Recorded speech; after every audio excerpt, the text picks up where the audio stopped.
ಮಶಾಕ್ ದರ್ಗಾದಲ್ಲಿ ಪೂಜೆ ಸಲ್ಲಿಸೋದಕ್ಕೆ ಹಿಂದೂಗಳಿಗೆ ಅವಕಾಶ ಮಾಡಿಕೊಡಲಾಗಿದೆ.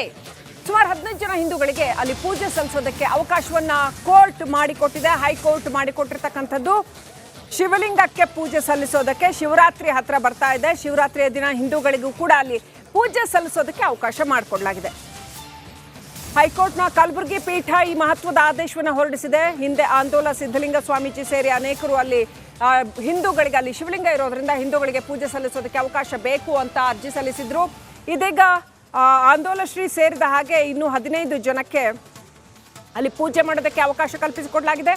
ಮಧ್ಯಾಹ್ನದ ನಂತರ ಪೂಜೆ ಮಾಡೋದಕ್ಕೆ ಅವಕಾಶ ಕಲ್ಪಿಸಿಕೊಟ್ಟಿದೆ ಹೈಕೋರ್ಟ್. ಅದೇ ಸಂದರ್ಭದಲ್ಲಿ 15 ಮುಸ್ಲಿಮರಿಗೂ ಕೂಡ ಪ್ರಾರ್ಥನೆ ಸಲ್ಲಿಸೋದಕ್ಕೆ ಅವಕಾಶವನ್ನ ಹೈಕೋರ್ಟ್ ಕಲ್ಪಿಸಿಕೊಟ್ಟಿದೆ.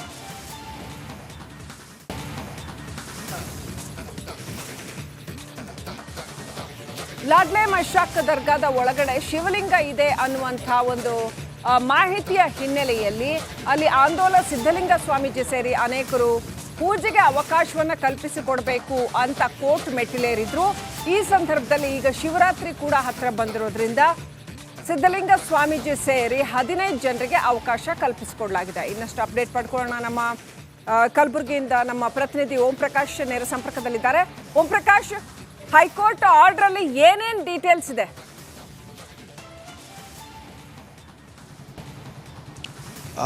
ಶ್ರೀಲಕ್ಷ್ಮಿ, ಮಹಾಶಿವರಾತ್ರಿಯಂದು ಏನು ವಿವಾದಿತ ಆಳಂದ್ ಪಟ್ಟಣದಲ್ಲಿರುವಂಥ ವಿವಾದಿತ ಲಾಡ್ಲೆ ಮಶಾಕ್ ದರ್ಗಾದಲ್ಲಿನ ರಾಘವ ಚೈತನ್ಯ ಶಿವಲಿಂಗಕ್ಕೆ ಪೂಜೆ ಸಲ್ಲಿಸಬೇಕು ಅನ್ನುವಂಥ ನಿಟ್ಟಿನಲ್ಲಿ ಏನು ಹಿಂದೂಗಳು ಅರ್ಜಿಯನ್ನು ಸಲ್ಲಿಸಿದರು. ಕಳೆದ 3-4 ದಿನಗಳಿಂದಲೂ ಕಲಬುರಗಿ ಹೈಕೋರ್ಟ್ನಲ್ಲಿ ಸುದೀರ್ಘವಾದಂಥ ವಿಚಾರಣೆ ಕೂಡ ನಡೆದಿರುವಂಥದ್ದು. ಅಂದರೆ ಹಿಂದೂಗಳ ಪರವಾಗಿ ಅಡ್ವೊಕೇಟ್ ಆದಂಥ ಜಯನಂದಯ್ಯ ಸ್ವಾಮಿ ಅವರು ಏನೋ ವಾದ ಮಂಡನೆಯನ್ನು ಮಾಡ್ತಾಯಿದ್ರು. ಮತ್ತೊಂದು ಕಡೆ ದರ್ಗಾ ಕಮಿಟಿಯಿಂದ ಮತ್ತೊಬ್ಬರು ವಾದ ಮಂಡನೆಯನ್ನು ಮಾಡ್ತಾಯಿದ್ರು.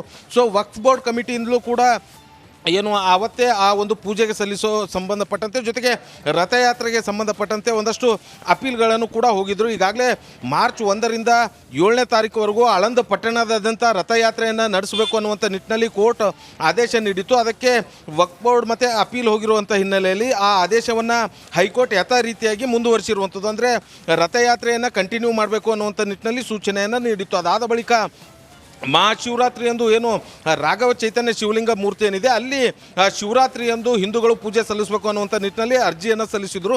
ಅರ್ಜಿ ವಿಚಾರಣೆ ನಡೆಸಿದಂಥ ಇದೀಗ ಕಲಬುರಗಿ ಹೈಕೋರ್ಟ್ ಒಟ್ಟು 15 ಜನರಿಗೆ ಪೂಜೆ ಸಲ್ಲಿಸೋದಕ್ಕೆ ಅವಕಾಶ ನೀಡಿರುವಂಥದ್ದು. ಭಾಳ ಪ್ರಮುಖವಾಗಿ ಇಲ್ಲಿ ಈ ಹಿಂದೆ ಕೆಲವೊಂದು ಸಂದರ್ಭಗಳಲ್ಲಿ ಆಂದೋಲನದ ಸಿದ್ಧಲಿಂಗ ಸ್ವಾಮೀಜಿಗಳು ಏನಿದ್ದಾರೆ ಅವರನ್ನು ಹೊರತುಪಡಿಸಿ ಬೇರೆ ಜನರಿಗೆ ಒಟ್ಟು 15 ಜನರಿಗೆ ಪೂಜೆ ಸಲ್ಲಿಸೋದಕ್ಕೆ ಅವಕಾಶವನ್ನು ಕೊಟ್ಟಿರುವಂಥದ್ದು. ಆದರೆ ಈ ಬಾರಿಯ ಏನು ಆದೇಶದಲ್ಲಿ ಆಂದೋಲ ಸಿದ್ಧಲಿಂಗ ಸ್ವಾಮೀಜಿ ಸೇರಿ 15 ಜನ ಹಿಂದೂಗಳಿಗೆ ಅಲ್ಲಿ ಹೋಗಿ ಪೂಜೆ ಸಲ್ಲಿಸೋದಕ್ಕೆ ಅವಕಾಶವನ್ನು ನೀಡಿರುವಂಥದ್ದು. ಜೊತೆಗೆ ಅವತ್ತು ಶುಕ್ರವಾರ ಕೂಡ ಆಗಿರುವಂಥ ಹಿನ್ನೆಲೆಯಲ್ಲಿ ಮುಸ್ಲಿಂ ಬಾಂಧವರು ಕೂಡ ಅವರು ಆ ಲಾಡ್ಲೆ ಮಶಾಕ್ ದರ್ಗಾದಲ್ಲಿ ನಮಾಜನ್ನು ಸಲ್ಲಿಸುವಂಥ ಸಂದರ್ಭ ಇರುತ್ತೆ. ಸೊ ಹಾಗಾಗಿ ಅವರಿಗೂ ಕೂಡ 15 ಜನರು ಮಾತ್ರ ತೆರಳಿ ಏನು ಆ ಒಂದು ಲಾಡ್ಲೆ ಮಶಾಕ್ ದರ್ಗಾದಲ್ಲಿ ನಮಾಜನ್ನು ಸಲ್ಲಿಸಬಹುದು ಅನ್ನುವಂಥ ನಿಟ್ಟಿನಲ್ಲಿ ಈಗ ಹೈಕೋರ್ಟ್ ಆದೇಶ ಮಾಡಿರುವಂಥದ್ದು. ಜೊತೆಗೆ ಈ ಹಿಂದೆ ನಡೆದಂಥ ಅಹಿತಕರ ಘಟನೆಗಳು ನಡೆಯದಂತೆ ಪೊಲೀಸ್ ಇಲಾಖೆ ಕೂಡ ಈಗಾಗಲೇ ಸಾಕಷ್ಟು ಕಟ್ಟೆಚ್ಚರಿಕೆಯನ್ನು ವಹಿಸಿರುವಂಥದ್ದು. ಯಾಕಂತಂದರೆ ಈ 2 ವರ್ಷಗಳ ಹಿಂದೆ ದೊಡ್ಡ ಮಟ್ಟದ ಗಲಾಟೆ ಆಗಿತ್ತು. ಅಂಥ ಘಟನೆ ಮತ್ತೆ ಮರುಕಳಿಸಬಾರದು ಅನ್ನುವಂಥ ನಿಟ್ಟಿನಲ್ಲಿ ಪೊಲೀಸ್ ಇಲಾಖೆಯು ಕೂಡ ಎಲ್ಲ ರೀತಿಯಾದಂಥ ಕ್ರಮಗಳನ್ನು ಕೈಗೊಂಡಿರುವಂಥದ್ದು. ಸದ್ಯ ಇದೀಗ ಒಟ್ಟು 15 ಜನ ಹಿಂದೂಗಳು ಮಹಾಶಿವರಾತ್ರಿ ಎಂದು ಅಲ್ಲಿ ಹೋಗಿ ಪೂಜೆ ಮಾಡೋದಕ್ಕೆ ಸಿದ್ಧರಾಗಿರುವಂಥದ್ದು. Srilakshmi, thank you Om Prakash ಡೀಟೇಲ್ಸ್ಗಾಗಿ.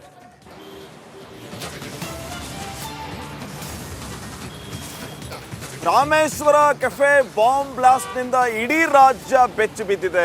ಆ ಘಟನೆಯ ತನಿಖೆ ಇನ್ನೂ ಕೂಡ ನಡೀತಿರುವಾಗಲೇ ಕಲಬುರಗಿಯ ಬಸ್ ನಿಲ್ದಾಣದಲ್ಲಿ ಮತ್ತೆ ಅನುಮಾನಾಸ್ಪದ ಬ್ಯಾಗ್ ಒಂದು ಪತ್ತೆಯಾಗಿರೋದು ಜನರ ಆತಂಕಕ್ಕೆ ಕಾರಣ ಆಗಿದೆ. ಬ್ಯಾಗನ್ನು ಇಟ್ಟು 1 ಗಂಟೆ ಆದರೂ ಕೂಡ ಬ್ಯಾಗ್ ಯಾರ್ದು ಅಂತ ಯಾರು ಬರಲಿಲ್ಲ, ತೆಗೆದುಕೊಂಡು ಹೋಗಲಿಲ್ಲ.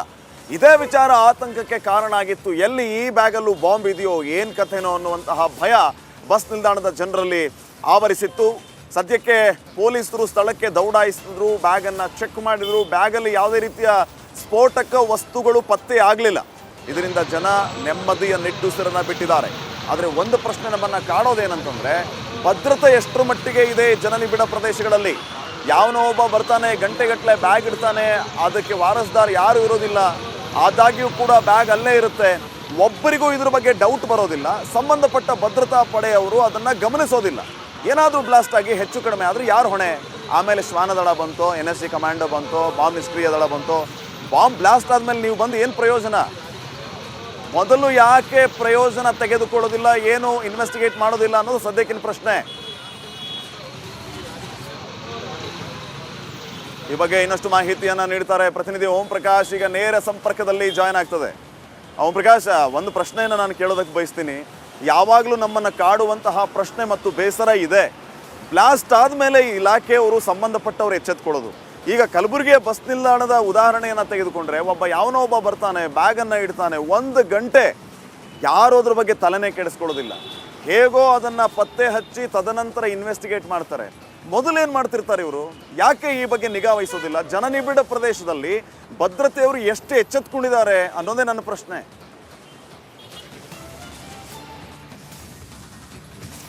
ಖಂಡಿತ ಶ್ರೀಪಾದ್, ಬೆಂಗಳೂರಿನ ರಾಮೇಶ್ವರಂ ಕಫೆ ಬಾಂಬ್ ಬ್ಲಾಸ್ಟ್ ಪ್ರಕರಣದ ನಂತರ ಜನರಲ್ಲಿ ಸಾಕಷ್ಟು ಆತಂಕ ಇರ್ತಾ ಇರುವಂಥದ್ದು. ಯಾಕಂತಂದರೆ ಯಾವುದಾದ್ರೂ ಅನುಮಾನಾಸ್ಪದ ವಸ್ತು ಅಥವಾ ಬ್ಯಾಗ್ಗಳನ್ನು ಸಾರ್ವಜನಿಕ ಪ್ರದೇಶಗಳಲ್ಲಿಟ್ಟರೆ ತಕ್ಷಣ ಪೊಲೀಸರಿಗೆ ಮಾಹಿತಿಯನ್ನು ನೀಡಬೇಕಾಗಿರುವಂಥದ್ದು. ಆದರೆ ಇಲ್ಲಿ ಕಲಬುರಗಿಯಲ್ಲಿ ಕಲಬುರಗಿಯ ಜಿಲ್ಲಾಧಿಕಾರಿ ಕಚೇರಿಯ ಮುಂಭಾಗದಲ್ಲಿರುವಂಥ ಬಸ್ ಸ್ಟ್ಯಾಂಡ್ನಲ್ಲಿ 1 ಗಂಟೆಯಿಂದ ಒಂದು ಬ್ಯಾಗನ್ನು ಅಲ್ಲೇ ಯಾರೋ ಅಪರಿಚಿತ ವ್ಯಕ್ತಿ ಬಿಟ್ಟು ಹೋಗಿರುವಂಥದ್ದು. ಸೊ ಹಾಗಾಗಿ ಕಳೆದ 1 ಗಂಟೆಯಿಂದಲೂ ಕೂಡ ಬ್ಯಾಗ್ ಅಲ್ಲೇ ಇರುವಂಥದ್ದನ್ನು ಕೊನೆಗೆ ಯಾರೋ ಒಬ್ಬರು ಸ್ಥಳೀಯ ಪ್ರಯಾಣಿಕರು ಗಮನಿಸಿ ಪೊಲೀಸರಿಗೆ ಮಾಹಿತಿಯನ್ನು ನೀಡ್ತಾರೆ. ಯಾಕಂತಂದರೆ ಈಗಾಗಲೇ ಸಾಕಷ್ಟು ಆತಂಕ ಇರುವಂಥದ್ದು. ಜನರಿಗೂ ಕೂಡ ಯಾವಾಗ ಈ ರೀತಿಯಾದಂಥ ಅನುಮಾನಾಸ್ಪದ ವಸ್ತುಗಳು ಕಂಡು ಬಂದಂಥ ಸಂದರ್ಭದಲ್ಲಿ ಎಲ್ಲಿ ಸ್ಫೋಟಕ ವಸ್ತುಗಳು ಏನಾದರೂ ಇರ್ಬೋದು ಅನ್ನುವಂಥ ಒಂದು ಆತಂಕ ಇರುವಂಥದ್ದು. ಆ ನಿಟ್ಟಿನಲ್ಲಿ ಏನು ಅಲ್ಲೇ ಅನುಮಾನಾಸ್ಪದ ವಸ್ತು ಒಂದು ಬ್ಯಾಗ್ ಏನಿತ್ತು ಅದು 1 ಗಂಟೆಯಿಂದಲೂ ಕೂಡ ಬಸ್ ಸ್ಟ್ಯಾಂಡ್ನಲ್ಲೇ ಇರುವಂಥ ಹಿನ್ನೆಲೆಯಲ್ಲಿ ಯಾರೂ ಕೂಡ ಅಬ್ಸರ್ವ್ ಮಾಡಿರೋದಿಲ್ಲ. ಕೊನೆಗೆ ಯಾರೋ ಒಬ್ಬ ಪ್ರಯಾಣಿಕ ಅದನ್ನು ಅಬ್ಸರ್ವ್ ಮಾಡಿ ತಕ್ಷಣ ಪೊಲೀಸ್ ಕಂಟ್ರೋಲ್ ರೂಮ್ಗೆ ಮಾಹಿತಿಯನ್ನು ನೀಡ್ತಾರೆ.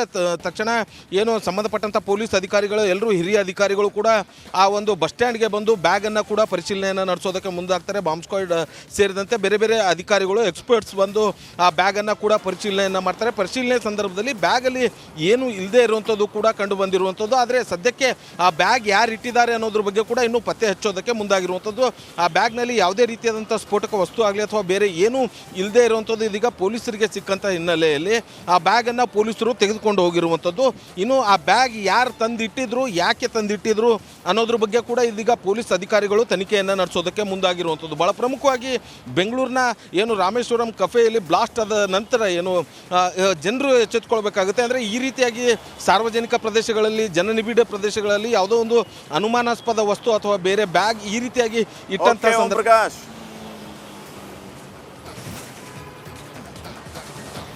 ಥ್ಯಾಂಕ್ ಯು ಓಂ ಪ್ರಕಾಶ್ ಮಾಹಿತಿಗಾಗಿ.